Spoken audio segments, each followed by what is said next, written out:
ఎవరు మన శత్రువులు? ఎవరండి? మనల్ని పాపానికి లాగేది, మనల్ని పడగొట్టేది. సంసోన్ లాంటి బలవంతుడిని పడగొట్టింది ఏంటంటది? జారత్వము, అపవిత్రత, కామాతురత, దురాశ, విగ్రహారాధనైన ధనాపేక్ష. వాటిని చంపు. నిన్నేంటి లాగుతుంది? ధనాశ లాగుతుందా?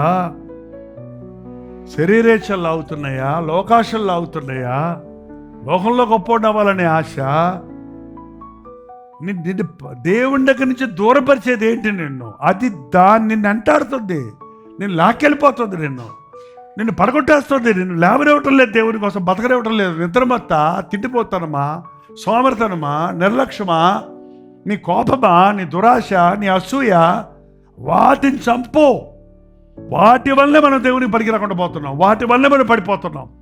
వాటిని చంపడానికి దేవుడు నీకు శక్తిని ఇస్తాడు. దయచేసి ఈ కోపమును జయించడానికి నాకు శక్తి దయచేయి ప్రభువా అన్ని ఉపవాసం ఉండి ప్రార్థన చేయి. నీ కోపం మిక్కిలి సాత్వికంగా మారుతావు మోషేలాగా.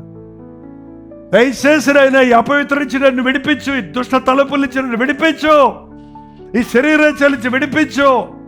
అగస్టిన్ బానిసైపోయాడు వ్యభిచారుడికి. ఆది సంఘంలో దేవుడు అతన్ని విడిపించినప్పుడు సెంట్ అగస్టిన్ అయ్యాడు. ఆయన పరిశుద్ధుడైన వ్యభిచారి, స్త్రీలోలుడు. దేవుడు మార్చినప్పుడు, దేవుడికి మొరపెట్టినప్పుడు నూతన సృష్టిగా మార్చాడు. ఏంటి నిన్ను వెనకలాగుతుంది? ఏది నీలో బలహీనత ఉంది? నీ నిరుత్సాహాన్ని చంపేయి, నీ యొక్క డిస్కరేజ్మెంట్ని చంపేయి. వాటిని చంపడానికి దేవుడు నీకు శక్తిని ఇస్తాడు.